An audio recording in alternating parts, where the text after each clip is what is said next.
আমি শামিমা পাঠান বলছিলাম। আচ্ছা আচ্ছা, কেমন আছেন? এই তো আলহামদুলিল্লাহ ভালো আছি, ভালো আছেন? আছি আলহামদুলিল্লাহ, আপনার দোয়া। জি, কোথায় আছেন? আমি ঢাকায়। ঢাকায়? ঢাকা কোথায় আছেন? ঢাকা আমার বাড়ি আছে একটা ইয়েতে, মধুবাগ, মগবাজার মধুবাগ। ও, আমি তো ঢাকা থেকে উত্তরা। ঢাকা থাকে? ঢাকা কোথায়? উত্তরা। ও, একদিন আইসেন বেড়াইতে। উত্তরে থাকেন না? হ্যাঁ, আমি উত্তরাই থাকি। ও, হাজবেন্ড কি করে? হাজবেন্ড এখানে মাদ্রাসা মসজিদ আছে, আমারও মাদ্রাসা আছে।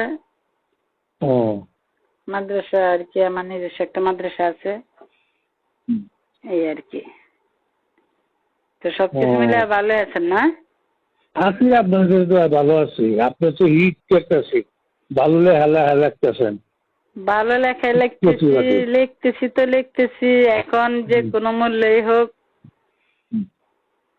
চাইতেছি মোতাহারকে আমি ই করব, আউট করবো, এটাই আমার প্ল্যান। তবে আপনাকে নিয়ে তারা অনেক কিছু করার চেষ্টা করতেছে। তা করতেছে, সবসময় লাগাইতেছে যাতে আমার না নেয়, এটা করে এটা করে। আপনি তো লাস্টটা খালি একটু ভুল করছেন। কি কারণে লাস্ট নির্বাচনটা করতে গেলেন? এই যে একটা ভুলের কারণে। উপায় তো ছিল না, ভুল করছি না, তাহলে উপায় ছিল না। এটা তো আমার ডিজিএফআই এটা তো হয় হবে, ইলিয়াস না এলে সালাউদ্দিন গুন্ডা হইবেন। অনেক রকম পক্ষ থেকে কি ক্ষমা ঘোষণা করা হয়েছে সেটা আগে বলেন। এখনো করা হয়েছে না, কি করবে? এটা বহিষ্কার আগে শুদ্ধ করবে।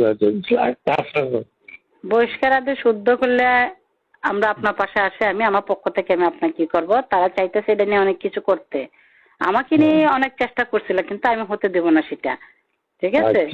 তারা চাইছিল আমার স্বীকারোক্তি নিতে আপনার বিরুদ্ধে, কিন্তু আমি তো দেব না। আমার তো বিরুদ্ধে তো আমি তো ধরেন ইলেকশন করছি, এটা তো তারেক রহমান সাহেব সবাই জানে। না না না না, ওই আমার বাবার নমিশনটা নিয়ে তারা চাচ্ছিল যে আমার বিরুদ্ধে আমার মুখ দিয়ে স্বীকারোক্তি নিয়ে আপনাকে একদম ডাউন করে তারা নমিশন নিয়ে। না না, এটা হুজুর তো কোনো সময় ইলেকশন করতে চাইছে, এটা কেন বলে? আপনি গাড়ি থেকে কাগজগুলো যে চুরি হয়েছিল সেইটা যেন আমি তারেক জিয়ার কাছে বলি, সেটা আমার দ্বারা তারা বলানোর চেষ্টা করছিল। না তারেক জিয়ার কাছে গাড়ি কাগজ চুরি করছে কেটা জানে না, আমার লোক তো হুজুরের ইলেকশনের সময় কথা, পরেও কথা, মরণের আগের দিন রাইতেও কথা আগর করছে আমারে। আমরাও কালকেও ফুলপুরে নাজিম আছে না, নাজিম সাংবাদিক মনে হয় সব ডিবইসা মতো আর সব ডিবইসা বৈঠক করছে, কইরা লাউড স্পিকার দিয়ে আমার সাথে কথা বলে। আমি তো জানি তারা একসাথে বসা। তারা বলতেছে যে আমরা পত্র পত্রিকায় দিব সারোয়ার ভাই সিএম গেছে, আমি উল্টা বিজ্ঞপ্তি দিব যে এটা মোতাহার করছে, সারোয়ার ভাই করে নাই। আমার কথা গ্রহণযোগ্য হবে না, আপনাদের কথা গ্রহণযোগ্য হবে বলেন? পরে সবাই জানে তারা কইলে কইতো না, হুজুরের সাথে আমার সম্পর্কের কথা বেশি জানে। তারপরে ইয়ে করলো, হাফিজের সময় ভাইস চেয়ারম্যান ইলেকশন করলো, আমার বিএনপির যে নমিনেশন দিল মুশারফরে, তারা তো স্টেজে তুলতে দিছি না। হান্নান স্যারের আরো কয়েছি হাফিজের ভোট চাওয়াইনি। এটা কি? আর হুজুর তো আমার অনেক আদর করছে, যে কোনো ব্যাপারে আদর করছে। ভাইজান আমরা কিন্তু কম ভালোবাসি না। আমার ভাই কিন্তু এখনো জানেন আপনার কথা যে আপনি আলাদা দল করছেন, আমার ভাই যে কতটুকু ভালোবাসে এটা আল্লাহ ছাড়া কেউ জানে না। কিন্তু আপনারা একটু এদিক সেদিক করছেন, এটাই আমাদের মনের কষ্ট। না না, আমি এদিক সেদিক কি করছি কি বলেন? আমি কখনো করি নাই। যে কোনো ব্যাপারে সবসময় আমি কিন্তু খোলা কথা বলি, ঠিক আছে? না, খোলা কথা বলা ভালো তো। আমি যতটুকু জানি হাফিজি যখন ভাইস চেয়ারম্যানে দাঁড়াইছিল তখন নাকি আপনি বলে বিরোধিতা করছেন। আমি আমার কাছে এতটুকু খবর আছে। যত কিছুই করেন আমার ভাই আপনাকে ভালোবাসে, যেটা সত্য কথা। না না, আমি হাফিজের বিরোধিতা করছি না, ইলেকশন করছি, এটা হাফিজের বিগায় কেন? আমার ভাই যথেষ্ট আপনাকে ভালোবাসে, যেটা সত্য কথা। আমার ভাই যে কি পরিমাণ ভালোবাসে এটা একমাত্র আমি জানি। দ্বিতীয়ত তারা যে প্ল্যান করতে চেষ্টা করতেছে আমার দ্বারা কেউ সফল হইতে পারতেছে না, ঠিক আছে? আপনার বিরুদ্ধে তারা চাইছিল অনেক ষড়যন্ত্র করতে, আমার জন্য পারতেছে না। আমি সব কিছুতেই বাধা হয়ে দাঁড়াইছি। দ্বিতীয়ত আমার পেজ এই মুহূর্তে তারা সবাই মিলে রিপোর্ট মারার কারণে 4 দিনের জন্য রেজিস্ট্রেশনের মধ্যে আছি। এটা যদি ছাড়ে তখন আমি আমার পক্ষ থেকে একটা বিজ্ঞপ্তি দিব, আমার ফ্যামিলির পক্ষ থেকে আপনাকে নিয়ে আমি একটা বিজ্ঞপ্তি দিব, ঠিক আছে? তখন তাদের মাথা আরো গরম হবে, বিশেষ করে মোতাহার। এক, দ্বিতীয়ত যা কিছু করা লাগে আমি করব, আমি আপনার সাথে আছি। আলহামদুলিল্লাহ। আপনি বেইমানি করবেন না, আমার কথা হচ্ছে আপনি বেইমানি করবেন না, ব্যাস। আমি কি বেইমানি করবো বলেন? আপনার যত নির্বাচন করা লাগে, তারেক জিয়া পর্যন্ত যাওয়া লাগে, আমি যাব, থাকবো, আছি, ফুলপুর তারাকান্দা থানা, ঠিক আছে? যা কিছু করা লাগে করব, সমস্যা নাই। যদি তারেক জিয়া ক্ষমা ঘোষণা করে দেয় আপনাকে, আমাদের পক্ষ থেকে আমরা যতটুকু সাপোর্ট করা আমি করবো ইনশাল্লাহ। এটা সুবিধা চেষ্টা করে দিবেন দয়া করে, এটা অসুবিধা নেই তো।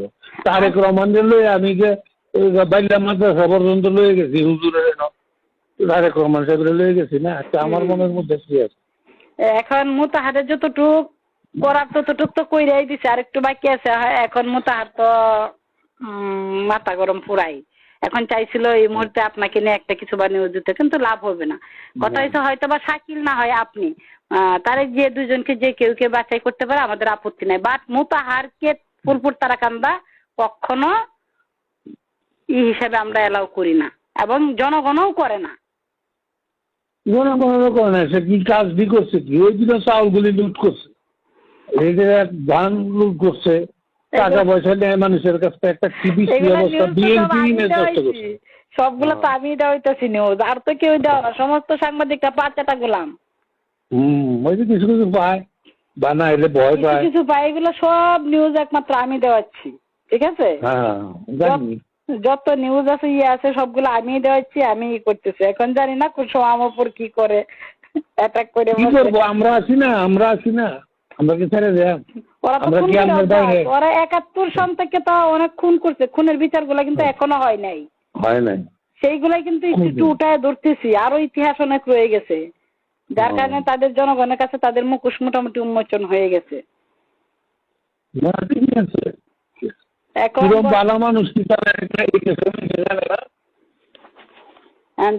আপনার একটা কাজ করতে হবে সরার ভাই, আপনি পল্লবের সাথে একটু মিশতে হবে, তাহলে আপনার আমার সাথে আইসা করবো। শুনেন আমি কি বলি, ফুলপুরের মধ্যে পল্লব যদি আপনার সাথে জায়গা, আর কারো কোনো ক্ষমতা নাই বাধা দেওয়ার, ঠিক আছে? মোতাহার কিন্তু ওই গ্রুপটাকে নেওয়ার জন্য অনেক চেষ্টা করছে, আমি সব সরাইয়া রাখছি, ঠিক আছে? আমি পরে পল্লবের সাথে কথা বলবো। আপনি আস্তে ধীরে মিঠুন পল্লবের সাথে, মিঠুন আর পল্লবের মধ্যে দুইটা গ্রুপ, মিঠুন নিয়ে আবার পল্লবের সাথে, এর মধ্যে আবার 3 গ্রুপ, রিপনের গ্রুপ, মিঠুন একদিকে, পল্লব একদিকে, বড় না একটা দিকে বলে আরেকটা বিরক্ত, আরেকটা দিকে আরেকটা বিরক্ত। তারপরেও আপনার যেটা করণীয়, আপনি তাদের সাথে একটু মিশা কথা বলার চেষ্টা করবেন, বিশেষ করে দুইটা লোক, এক হচ্ছে মিঠুন আর এক হচ্ছে পল্লব। এখানে রিপন আসুক আর না আসুক, রিপনের সাথে কেউ তেমন নাই, বুঝাইতে পারছি? আর এক হচ্ছে আরিফ আছে না? হ্যাঁ, আরিফ যেটা আছে এটা সাকিলে গ্রুপ করে করলেও তাদের সাথে একটু হইলে, যদি নো মিশন আছে তারা তো সবাই আপনার পক্ষে সাপোর্টে কাজ করবে। বাট এখানে মিঠুন আর পল্লবের সাথে আপনার যদি কেউ বিরোধিতা করে, একমাত্র মিঠুন পল্লব ছাড়া আর কেউ করবে না, বুঝাইতে পারছি? আর এটা শুধু জন্য আপনার একটা করতে হবে, তাদের সাথে হালকা পাতলা একটু সম্পর্ক বা কথা বলা করা লাগবে। আর আমি তো বাকিটা ব্যবস্থা করতে আছি। মোতাহার তো ওদেরকে হাতে নিতে চাইছিল, আমার জন্য নিতে পারেনি, আমার পক্ষ থেকে করা নিষেধ, ঠিক আছে? আমি যতটুকু পারছি তাদেরকে সরাইয়া রাখছি, আমি সব দিক থেকে তাদেরকে সরাইয়া রাখছি, এক সাংবাদিক সহ সরাইয়া রাখছি। শুধু নাজিম কয়দিন ধরে মোতাহারের সাথে একটু অ্যাড হয়ে গেছে। নাজিমের চরিত্রটাই বুঝলাম না, কোন চরিত্রের শয়তান মার্কা চরিত্র। এটা তো আমি আল্লাহর পরেই, আর তার কাছে আমি আবার এইগুলি করে। এটা কোন ধরনের লোক? একজনের বিরোধিতা করলে করবে, এটা অন্য কথা। এই যে কালকে তার সাথে বসে আমাকে ফোন দিচ্ছে, আধা ঘন্টা বুঝাইছে আপনার বিরুদ্ধে।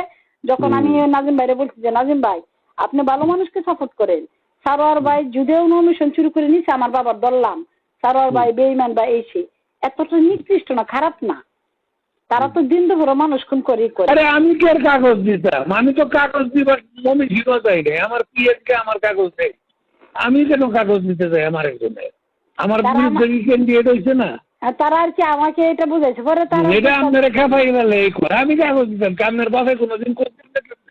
স্যার আমার কাগজ দিচ্ছে গা, মরার যেদিন উনি মারা গেল ওই দিনে তো আমার লোকে হাসি মুখে ঠাট্টা করলাম আমি যে অমুকে এই ব্যাগটা তো দেখালেন না পরে তো আর পর লাস্ট খবর তো আর উনি রইল না গেল। সমস্যা নাই, আপনি আগাইতে থাকেন। তারপরে যে আপনি শুনেন যে সময় যে ইন্ডিয়ান রয় এরা হিন্দু সাংবাদিক গায়ে কপালে টুক্কা দিচ্ছে ওনার একটা কুত্তার বাচ্চা তোরাও করছে না। আমি তো ফুলপুর 10,000 লোক লয়ে প্রতিবাদ করছি যে ভবিষ্যতে যদি এরকম কিছু এটা না তাহলে আগুন জ্বলবো, এটা জানেন না? এটা হ্যাঁ, এই আমারও তো প্রশ্ন সেইটাই। সেদিন তো আমি ছিলাম ঢাকা, যদিও আমি ছোট, বয়স অল্প ছিল, কিন্তু আমি থাকলে তাই এই কাজ করতে দিতাম না। আমি সেদিন তারপরে আমি ফুলপুর কাটলতলা ছাড়িয়া প্রতিবাদ করছি নিজের হাতে, অন্তত 5-7,000 লোক আছিল। হুন্ডালে ঘুরে কতদিন মৌলবি টলবি এটা কথা কয় এটি পরে কই আছি একটা মৌলানা সাহেবের তো কথা কইতে এটার সাথে একমাত্র বড়বাড়ি আর ওয়াইজুদ্দিন যুক্ত ছিল। এটা তো দৌড়ন রাখা হয়েছে একজারে একটা পানি না কেনে সুবানি পানি খাওয়াই দিছি, খাইয়া দিছি। ভালো করছো ভালো করছো। এই ওয়াইজুদ্দিন তো হিসেবে টুকলা টানতে টানতে এই পর্যন্ত আইছে। বেইমানি করে গেলে গিয়া বেইমানি মানে এমন ভাবে বেইমানি করছে না জানেন, আমার ফ্যামিলির উপরে একের উপরে এক বদনাম ওঠানোর চেষ্টা করছে, আমাকে নিয়ে এক ষড়যন্ত্র করছে। ইকরাম মিয়া জু কইছে ওয়াজ্জের লগে দুনোটারে এমন ফসাইছি যা এমনেও নাম করছিস আমার হেমনেও নাম করছিস আমার, যেহেতু নামের খাতা তুটাই দিছ তোদের 14 গোষ্ঠী নাম করে দি করতেছে। শুরু করছি তো করছি, বুঝছেন, শুরু করছি তো করছি, খেলা কারে তো দেখাই দিব। আমার আজমুদ্দিন চাচার এটা রাখতেছে আর কি দুইটা। আপনি সাহসী আছেন, কলমেরও দ্বার আছে, বুঝছেন। আমি খেলা শুরু করছি, কেবল থাকি তো ঢাকা। ঢাকা থাকলে কি আর বাইরে থাকলে কি টেলিফোনের বটন চাপ দিলি তো ব্যাগ দিনে কেন? আমি তো সবকিছু সরাই রাখতেছি, বুঝছেন। তারা তো পারতেছে না কোনোভাবে আমার সাথে। এখন পারবো না আমরা, পারবো না। তবে আশা করি ইনশাল্লাহ আমার বাবার দোয়া আছে। তবে ভাইজান একটাই আবদার করেন, দেখেন তারেক জিয়া যদি আপনাকে ক্ষমা ঘোষণা করে আমরা থাকবো সাথে, আপনার সমস্যা নাই, ঠিক আছে। দ্বিতীয়ত কথা হয়েছে 2 চেয়ারম্যান বাড়িকে আপনি নেক্সট টাইমে আশ্রয় দিবেন না, আমার একটাই রিকোয়েস্ট থাকবে। এক হচ্ছে আজহারের গোষ্ঠী আর এক হচ্ছে মোতাহারের গোষ্ঠী। আজহারের গোষ্ঠী এটা হচ্ছে চরম একটা কুলাঙ্গার, এরা পারে না এরকম কোনো কাজ নাই। সহালে একটা বিহালে আর একটা দেখবলই তারা আছে। হ্যাঁ, কিন্তু আমি বলছি, আমি ওই আর আমিনুল হক বলছি, আমি গেছি সারোয়ার ভাইকে বললো সাথে আমি আসি, বাট আমি হাফিজ যে নয়, গাদ্দারি করলে আমি নিজেতে শেষ করে দেব সারোয়ার ভাইরে। আমার কি চাওয়া পাওয়ার আছে এখন?